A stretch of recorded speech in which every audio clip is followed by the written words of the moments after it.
एक समय था जब माँ बच्चों को बड़ा करती थी, किंतु आज माँ बच्चों की हेल्प से अपने सोशल मीडिया अकाउंट बड़े कर रही है। आपने जिया ब्राउनी, संतूर मम्मी रचना और शालिनी शर्मा इंस्टाग्राम क्रिएटर को अवश्य ही देखा होगा।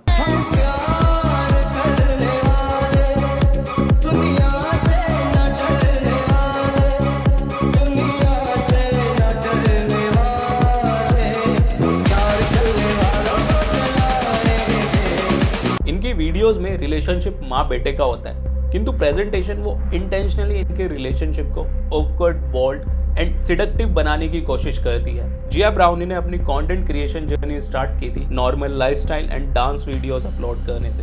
व्यूज लिमिटेड थे, किंतु रील में जैसे ही माँ बेटे वाली केमिस्ट्री आई, व्यूज मिलियंस में एक्सप्लोड कर गए। सेम पैटर्न संतूर मम्मी रचना के अकाउंट पर भी देखने को मिलता है। नॉर्मल फैमिली कंटेंट पर 1 lakh views, mom son and daughter पर 2.5 लाख व्यूज, किंतु जैसे ही मॉम एंड सन का सजेस्टिव कंटेंट आया, उस पे व्यूज मिलियंस में चले गए। शालिनी शर्मा अटेंशन के लिए और ज्यादा एक्सट्रीम डायरेक्शन में चली गई। अपनी कंप्लीट क्लीवेज दिखाते हुए अपने माइनर बच्चे के साथ में सेक्सुअल बॉडी लैंग्वेज वाली वीडियो शूट की और उनको एज अ कंटेंट अपलोड किए, जो किसी भी माँ को बहुत ज्यादा ऑकवर्ड फील करा देगा। जब मैंने फर्स्ट टाइम इस कंटेंट को देखा था, ये मुझे बहुत ही ज्यादा क्रिंज लगा था, किंतु जैसे ही मैंने कमेंट सेक्शन ओपन किया, सब कुछ बदल गया। कुछ लोग वल्गर बोल रहे थे, कुछ एंजॉय कर रहे थे और कुछ ओपनली सेक्सुअल कमेंट कर रहे थे। सेम चीज संतूर मम्मी रचना के कंटेंट में भी दिखी। कमेंट सेक्शन पढ़कर मुझे रियलाइज हुआ, इंटरनेट किसी भी चीज को ओवरनाइट नहीं स्वीकार लेता है। पहले हमें शॉक लगता है, फिर उसके मीम बनते हैं, मीम से एंटरटेनमेंट होता है और धीरे धीरे वो चीज़ हमारी लाइफ में नॉर्मल हो जाती है। कभी इसी टाइप का कंटेंट कंज्यूम करना, देखना हमारे लिए बहुत ज़्यादा अनकंफर्टेबल होता था, किंतु आज हम इसी टाइप के कंटेंट को होलसम और क्यूट बोलकर सेलिब्रेट करते हैं, उसको एंजॉय करते हैं और मजे में देखते हैं। श्रीमद् भागवतम के 5वें स्कंद के 5वें अध्याय के 18वें श्लोक में वर्णन आता है, जो व्यक्ति अपने परिवारजन को जन्म मृत्यु के चक्र से मुक्ति की दिशा नहीं दे सकता, उसे पिता, माता, गुरु या पति का पद ग्रहण नहीं करना चाहिए। किंतु कलयुग की स्थिति बिल्कुल विपरीत है। इन स्त्रियों ने कुछ लाख व्यूज और थोड़ी सी इंटरनेट अटेंशन के लिए अपनी पूरी मर्यादा दांव पर लगा दी और लाखों लोगों के सामने नंगा होकर नाचना शुरू कर दिया। साथ ही साथ अपने बच्चों को भी इसी तमाशे का हिस्सा बना लिया। और ये केवल शास्त्रों के हिसाब से गलत नहीं है, साइकोलॉजी और न्यूरोसाइंस के अकॉर्डिंग भी ये एक अनहेल्दी साइकिल है।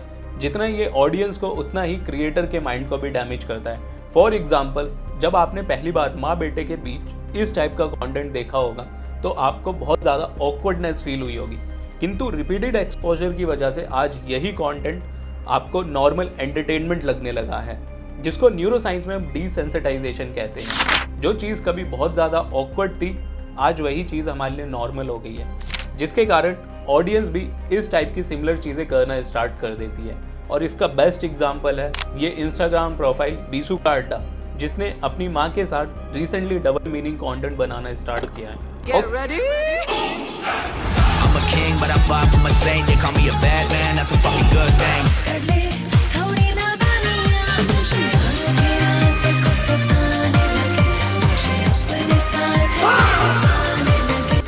क्रिएटर खुद वैलिडेशन डिपेंडेंसी का शिकार हो रखे होते हैं। उन्हें धीरे धीरे ज़्यादा व्यूज़, लाइक एंड कमेंट्स की आदत हो जाती है। जब ज़्यादा व्यूज़ आते हैं तो उन्हें बहुत अच्छा फील होता है, किंतु जैसे ही व्यूज़ कम होने लगते हैं तो उन्हें बहुत ज़्यादा बेचैनी होती है और उस बेचैनी को मिटाने के लिए, उस अटेंशन को पाने के लिए वो किसी भी हद तक जाने को तैयार हो जाते हैं। जिसका बेस्ट एग्जांपल है ये मामा भांजी। संजीत ने अपनी भांजी के साथ नॉर्मल कॉमेडी वीडियो बनाना स्टार्ट किया था, किंतु जैसे ही संजीत को ये समझ आया कि मामा भांजी सिडक्टिव कंटेंट पर कॉमेडी से ज़्यादा व्यूज़ मिल रहे हैं, तो इनके कंटेंट की कंप्लीट डायरेक्शन ही बदल गई। और जब इनसे पूछा गया आप ऐसा कंटेंट क्यों बनाते हो, तो इनका जवाब था, आप दोनों मामा भांजी है और चिपक के रील बनाते हैं, समाज पे क्या प्रभाव पड़ेगा?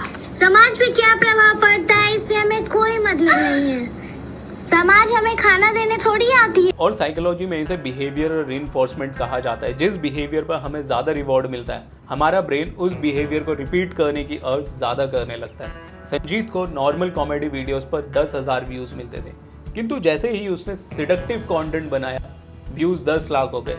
ज़्यादा व्यूज़ मतलब ज़्यादा रिवॉर्ड। उसके ब्रेन ने वैसी ही अर्ज क्रिएट करनी शुरू कर दी और उसने ज़्यादा सिडक्टिव कंटेंट बनाना शुरू कर दिया।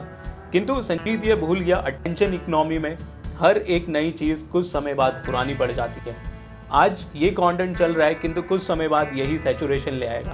तो ये उस टाइम अपनी माइनर भांजी के साथ किस टाइप का कंटेंट बनाएगा। भारतीय सिविलाइजेशन में माँ को केवल माँ नहीं, माँ को पहला गुरु बोला गया है। जब मैं 7th क्लास में था तो गर्मियों की छुट्टी पड़ने के दौरान हम गांव गए थे एंड उस टाइम पे गांव में किसी के तो घर में शादी थी जिसके सेलिब्रेशन में उन्होंने ऑर्केस्ट्रा रखा था और पड़ोस के बच्चों के साथ मैं वो ऑर्केस्ट्रा देखने चला गया और ये बात मेरी माँ को पता चल गई। जब मैं वहाँ से लौटा तो मेरी माँ ने कच्ची नीम की पैनी से मेरी सुताई की और मुझे समझाया कि नाचती हुई लड़कियों को देख के अच्छे अच्छे राजा बर्बाद हुए, तू तो फिर भी एक नॉर्मल पर्सन। उस दिन के बाद से मैंने कभी भी ऑर्केस्ट्रा नहीं देखा और जब जब इस टाइप की अधनग्न अवस्था वाली वीडियोस मेरे सामने आती हैं मुझे मेरी माँ की वो बात याद आ जाती है।